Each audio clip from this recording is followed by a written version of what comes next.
Hello, everyone. Today we're going to talk about healthcare for a floating, constipated goldfish. Okay, so about a week ago, I did a video where I found this guy just like floating in the top of my pond. Okay, and he was like barely moving. I didn't even realize that he was still alive until I netted him out. And then, like, I saw his gills move a little bit, and then I saw his tail flap a little bit, and that's when I realized that he was still alive. And he had already been like that for a whole day. Um, so I put him back in. I said, okay, maybe he'll recover on his own, or maybe he'll just die, because that's really what I expected. And the next day I went back and I netted him out. I saw exactly the same thing. Okay, so then I started kind of feeling bad for him. Like, okay, this guy, he's alive, he's suffering. Maybe I should just, put him out of his misery. Okay, so then I did a little bit of research, and it turns out that he's got a problem with his flotation bladder.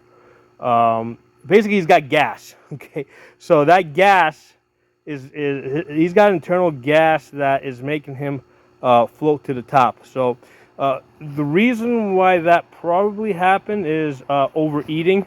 Um, so right now we're in the fall. We're in the first week of October, and the weird thing is, like, in the daytime, the temperature warms up. Like right now, it's probably about 80 degrees, but at night it drops like into the 50s. So the problem with this temperature is that, like, in the daytime it's warm, so they're hungry, they want to eat, but because like it's only warm for a couple of hours in the middle of the day, at night when the temperature drops, they're cold-blooded, so they really can't process the food, so it just stays uh, in their intestines, because goldfish don't have stomachs, so it stays in their intestines.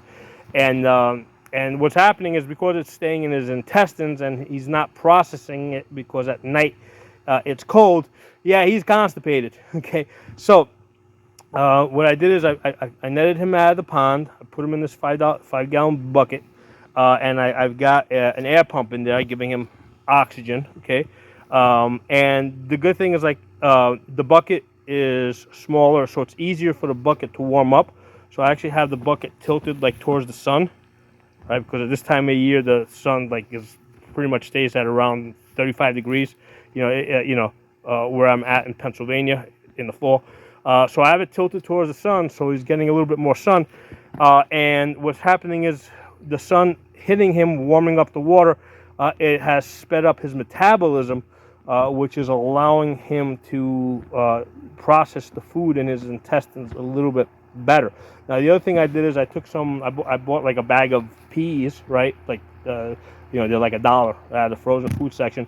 I put them in a cup with some water, microwaved them, and then crushed them with a spoon. And then I put the peas in there. You can kind of see them floating at the top. I have seen them eat a few of those. And the peas are basically, the crushed peas are like a laxative for the goldfish. So if he eats this, hopefully it'll help him poop, and pass that gas out of his system.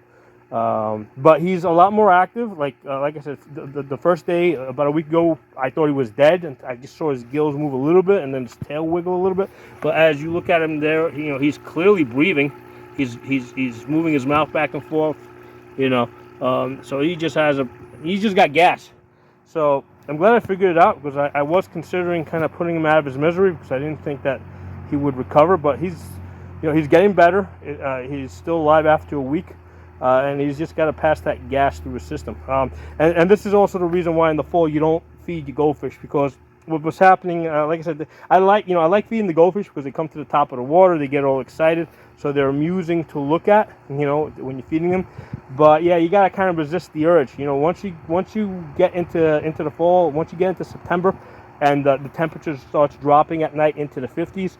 You just gotta let them eat whatever they find in the pond, like the algae and stuff that they can eat, that they can break down easily. That stuff that they eat in very small quantities and break down easily. Because if you overfeed them, they end up constipated, like this little guy over here. But I think he's gonna make it. So anyway, drop some comments. Hope you guys enjoyed this goldfish video. I'll talk to you all soon. Hey, I also wanted to kind of explain why I've got them tilted towards the sun. Basically, because the goldfish are cold-blooded, The warmer the water gets, the easier it is for them to break down the food. Let me give you guys a close look at this guy. So he's about 4.5 inches long. See, he's flapping his mouth there.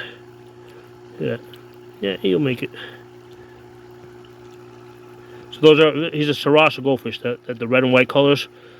Sarasa is basically a color pattern. Same thing with Trubunkins. It's not a type of a goldfish. They're all goldfish. It's just a color pattern.